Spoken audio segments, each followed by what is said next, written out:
याद बने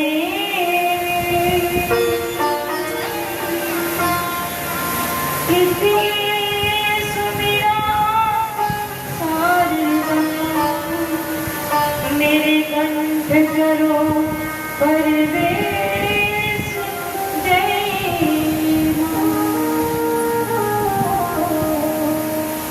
स्वर को देती सरस्वती मेरे सतगुरु देते ज्ञान गुरु बिना ज्ञान ज्ञान है चाहे पूछ लो वेद पुराण जय गुरु रे ब्रह्मा गुरु रे विष्णु गुरु रे देवो महेश्वरा गुरु परब्रह्म तस्मै श्री गुरुभ्यो नमः तस्मै श्री गुरुभ्यो नमः तस्मै श्री गुरुभ्यो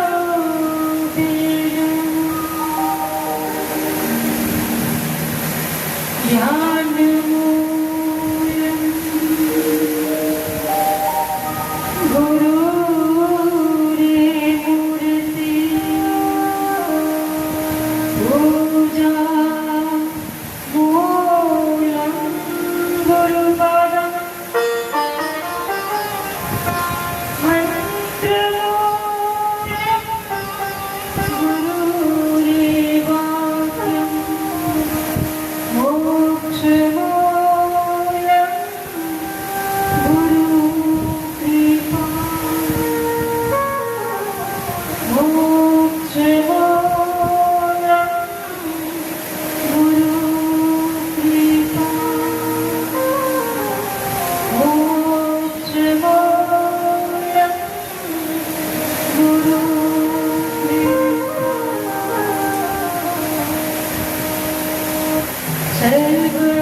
जन्म जन्म मोहे दीजियो तेरे चरणन में वास जय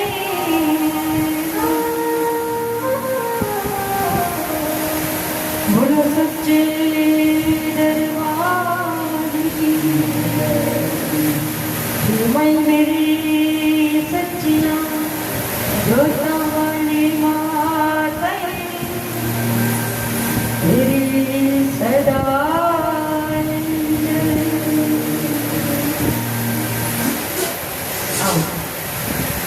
प्रतिदिन की तरह पहले बात स्तुति करें फिर कथा का आरंभ करें।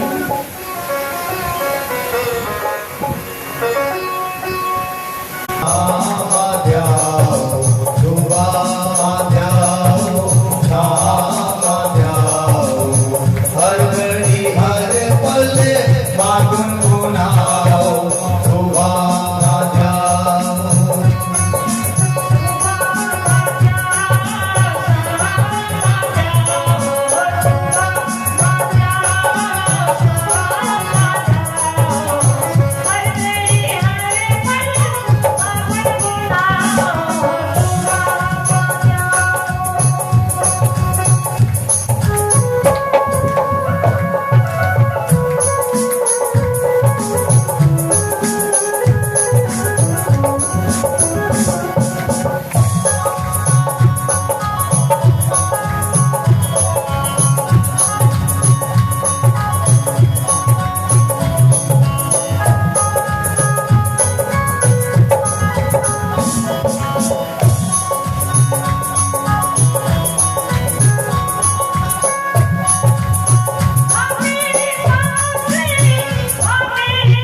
मेरी धड़कन रोम रोम करे माता की वंदन।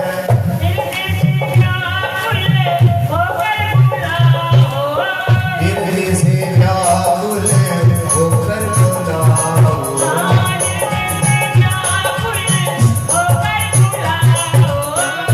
दिल से व्याकुल होकर बुलाओ।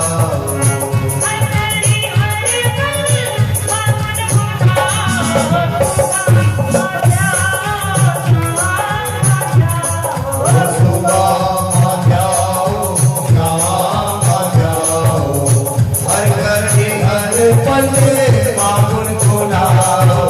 सुबह आ जाओ,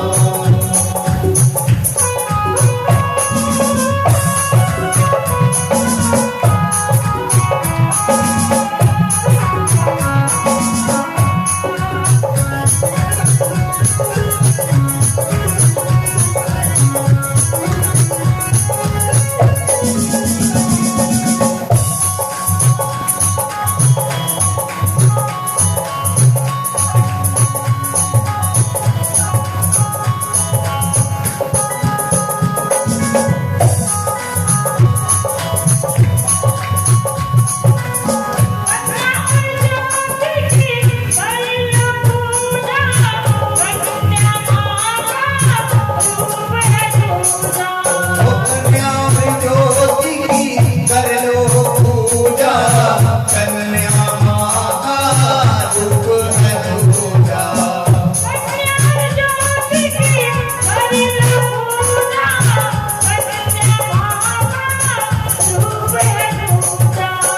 कन्या ज्योति की कर लो पूजा, कन्या माँ का रूप है दूजा। घर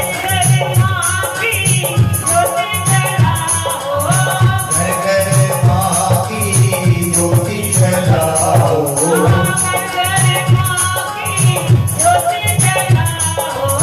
घर घर माँ की ज्योति जलाओ।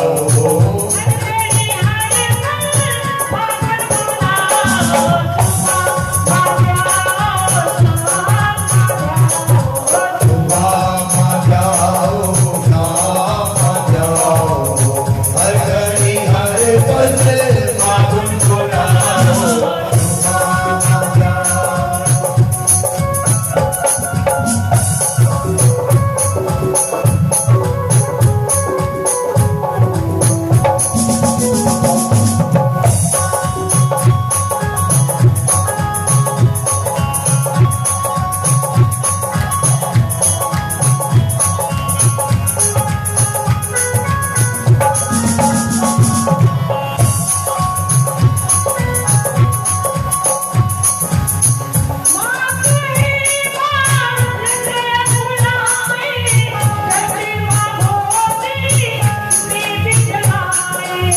बच्चे माँ गोदी मेरी बिराए, बच्चे माँ गोदी मेरी बिराए।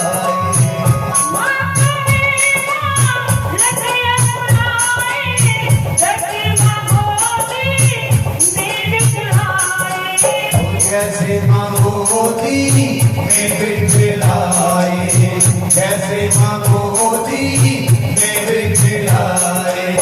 दर्शन काया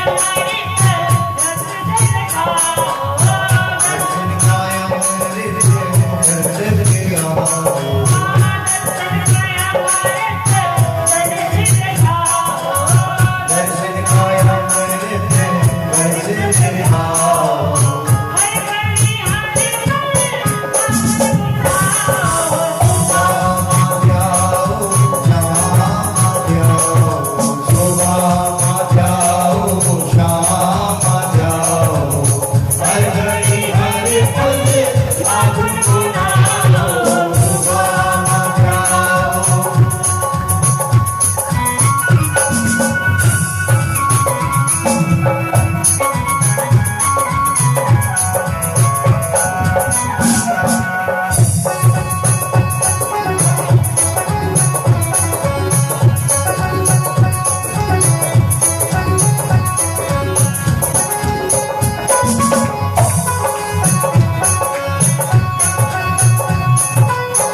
मेरी हर पल माँ गुनगुनाओ।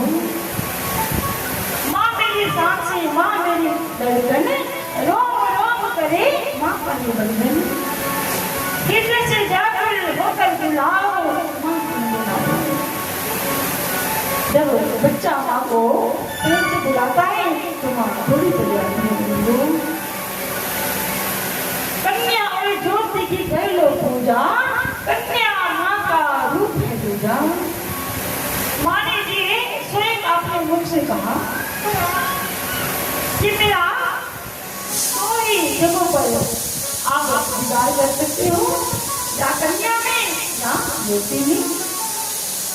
अगर कन्या के समय कन्या को मेरा स्वरूप मानूंगी उसमें मैं जट नजराऊंगी। और दूसरा, आप जब ज्योति स्थापित करते हो तो उस ज्योत को मेरा रूप मान करके मुझे नतमस्तक हो जाओ, तो जो मन में सोचोगे वो पूर्ण होगा। कन्या पूजा, कन्या माँ का रूप है। माँ से बालक अकुलाए, जट माँ गोदी में बिछलाए। बच्चा जब रोता है, मैंने पहले भी बताया ना कि बच्चा जब रोता है माँ जैसे बच्चे को उठा लेती है।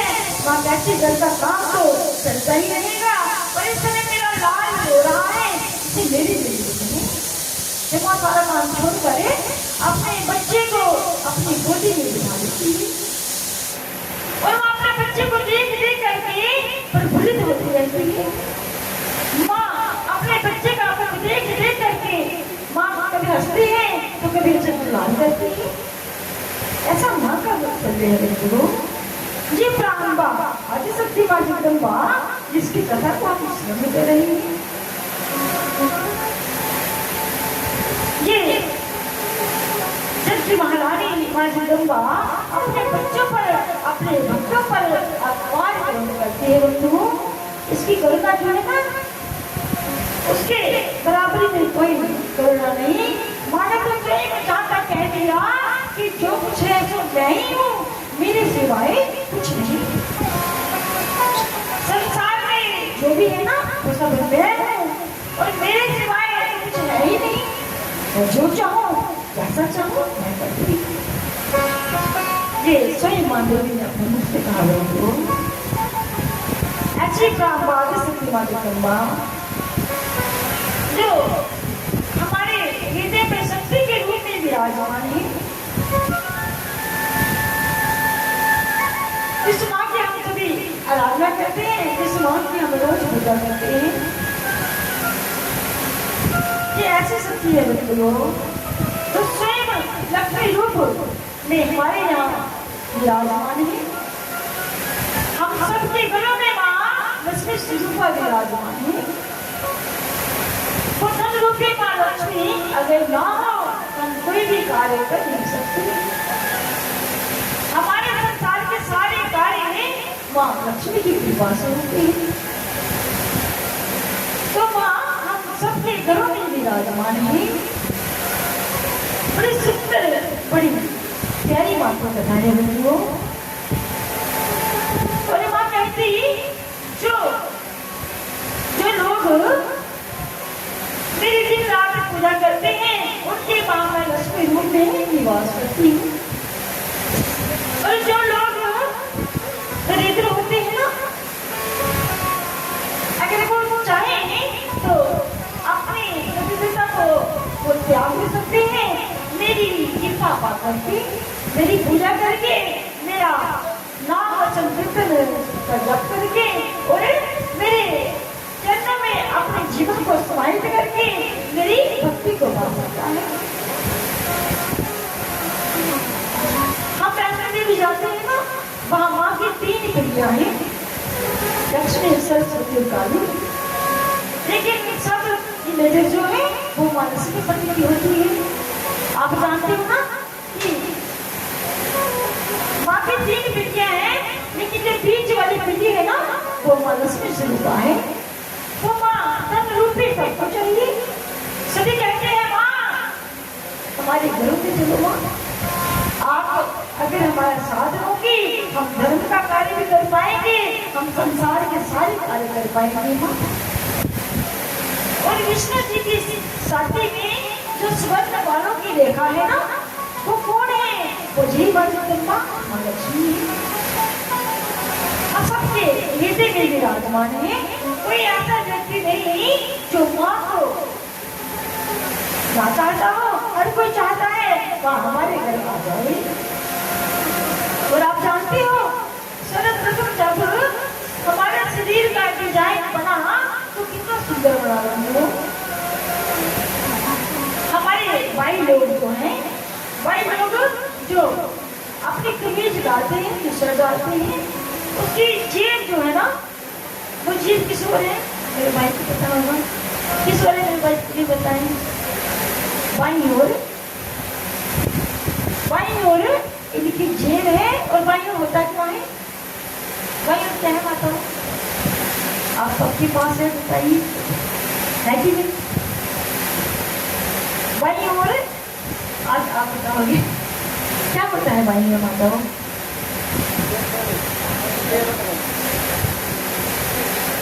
ये होता है ना।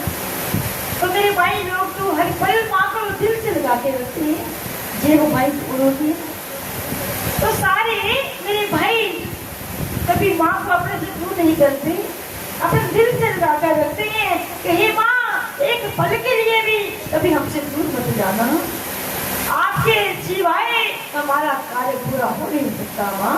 तो सारे दिल से लगा करके रखते हैं। ये ब्रह्म आदि शक्ति माँ जगदम्बा, जिसकी कृपा से हम सभी अपने अच्छे से अच्छे कार्य करते हैं। और मैंने आपको कल भी बताया था कि जहाँ मेरी माँ विराजती है वहाँ का नाम है मणिद्वीप। और मणिद्वीप में लाखों करोड़ों संत महात्मा माँ के हरि नाम का जाप कर रहे हैं। माँ कहती जो मेरे नाम का जाप करते हैं ना, जो संत होते हैं, वहाँ मैं श्रद्धा रूप से निवास करती हूँ। किस रूप से? श्रद्धा रूप से। और फिर माँ ने कहा कि जो ऊंचे कुल के कुलीन कुल के लोग होते हैं ना, जो हर पल माँ की आराधना करते हैं, तो माँ कहती मैं वहाँ लज्जा के रूप में निवास करती हूँ। बड़ा सुंदर माँ ने बता दिया कि माँ मैं कैसे कैसे कहाँ निवास करती हूँ। माँ ने बताया कि मैं लज्जा रूप से उन भक्तों के घर में निवास करती हूँ, जो दिन रात मेरा भजन करते हैं, जो दिन रात मुझे बुलाते हैं।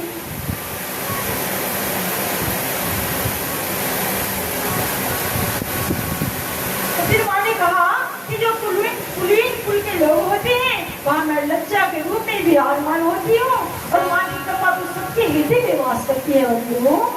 विश्व में कोई ऐसा नहीं जो मेरी माँ के जैसा हो।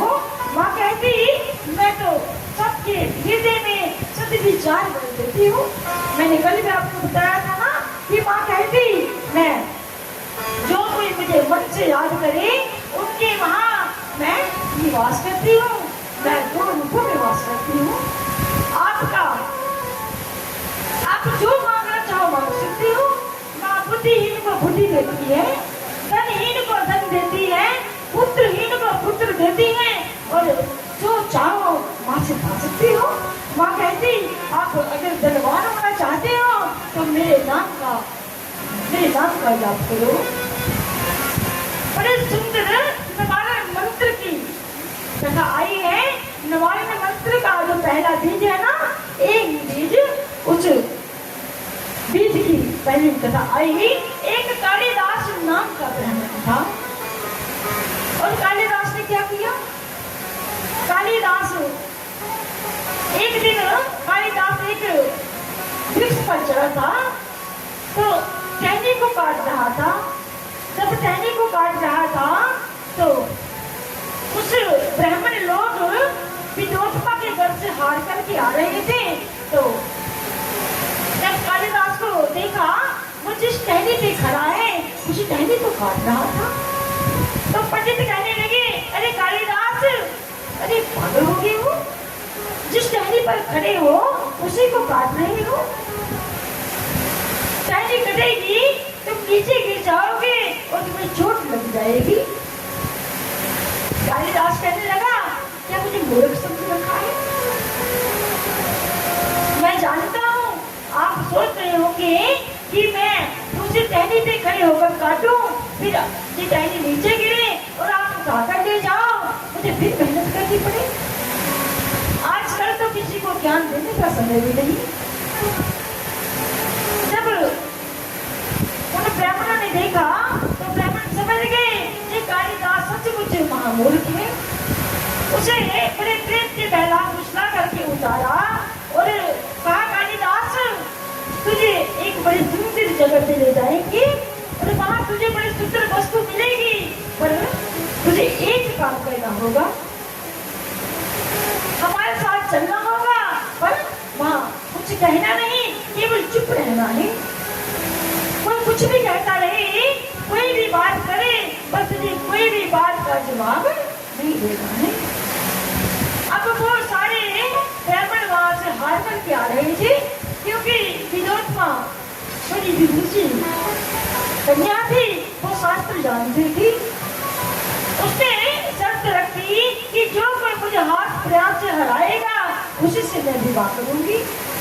और सारे पंडित वहां से हार कर आ रहे थे, तो कालिदास को देखा तो मन में आया, क्यों ना विनोदमा का अभिमान हुआ है तो कालिदास उसका विवाह करा दे। अब कालिदास को नीचे उतारा और कहा, कालिदास हमारे साथ चलो, तुम्हें बड़ी सुंदर आज वस्तु मिलने वाली है। जब उनको सारे पंडित कालिदास को ले जाकर के विनोदमा के पास पहुंचे तो विनोदमा से कहा कि ये काशी से आए हुए बड़े पहुंचे हुए महात्मा है, पर इन्होंने मौन धारण किया है, ये केवल इशारे से बात करेंगे, ये बात नहीं करते। अब विनोदमा प्रश्न पर प्रश्न करते जाए पर कालिदास कुछ बोलते नहीं, और करते करते करते जब विनोदमा थक गई तो विनोदमा कहने लगी, चलो आप जीते मैं हारी, अब तो बोलो। जैसे कोई व्यक्ति चिढ़ जाता है ना कि बार बार कहने पर कोई बात ना बने तो कहते चलो आप जीते मैं हारी, अब मान जाओ। अभी विनोदमा ने भी ऐसे ही किया। जब इतना कहा तो सारे ब्राह्मणों ने तालियां बजाना आरंभ कर दी। अब जब सारे ब्राह्मण तालियां मारने लगे तो विनोदमा का विवाह कालिदास से हो गया। जब कालिदास से विनोदमा का विवाह हुआ तो विनोदमा कालिदास के साथ आई, और जब एक दो दिन साथ रहकर ही जान गई कि ये जो कालिदास है ना, ये तो महामूर्ख है, मुझे कुछ आता ही नहीं। विनोदमा लाख जतन करती प्रयास करते समझाने का, पर कालिदास के पल्ले कुछ नहीं पड़ता।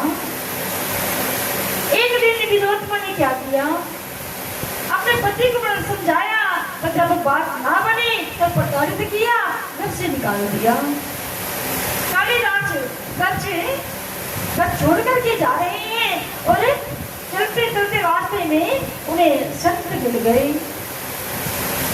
जब संत मिले तो कालिदास से संत ने कहा, अरे कालिदास कहाँ जा रही हो? कालिदास कहने लगे, महाराज क्या बताऊं, जब माँ सरस्वती बुद्धि बांट रही थी तो मुझे कुछ नहीं मिला, मैं सारा कार्य उल्टा पुल्टा कर देता हूँ। मेरी पत्नी ने भी मुझे बड़ा समझाया, पर मेरे पल्ले कोई बात नहीं पड़ती। अब मेरी पत्नी ने भी मेरा तिरस्कार करके मुझे घर से निकाल दिया। अब संत ने देखा कि सचमुच कालिदास तो महामूर्ख है, इसे कुछ आता ही नहीं, घर छोड़कर जा रहा है तो इसका भला होने वाला नहीं। तो संतों ने कहा, कालिदास तुझे निवारण मंत्र का पहला बीज देते हैं, उसकी साधना करो। अगर मेरी माँ काली ने चाहा तो तुम पर कृपा हो जाएगी। अब कालिदास को निवारण मंत्र का पहला बीज मिला तो कालिदास जप करने लगा। अब जप करते करते करते करते धीरे धीरे धीरे माँ क्या करती, माँ कालिदास की माँ ने बुद्धि जगाना आरंभ कर दिया। जब कालिदास की बुद्धि थोड़ी जागृत हुई तो कालिदास ने क्या किया, कालिदास जब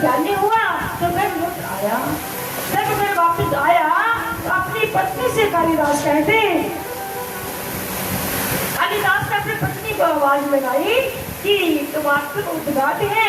जैसे ही बोला कि दरवाजा खोलो, अब पत्नी ने आवाज सुनी तो पत्नी सोचने लगी कि मेरा पति तो मामूर के, और इसने इतना सुंदर बोला, इसके अंदर ऐसा गुण कहाँ से आया, इतना ज्ञान कहाँ से आया।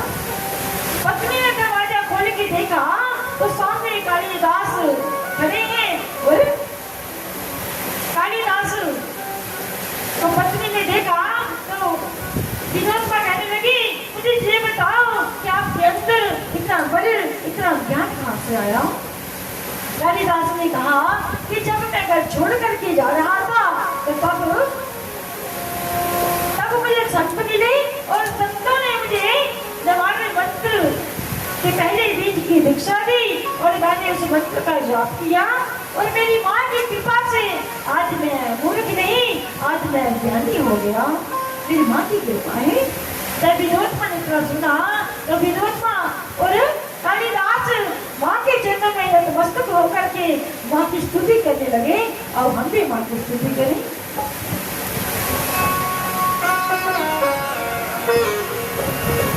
बोलो सच्चे दरबार की।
मेरी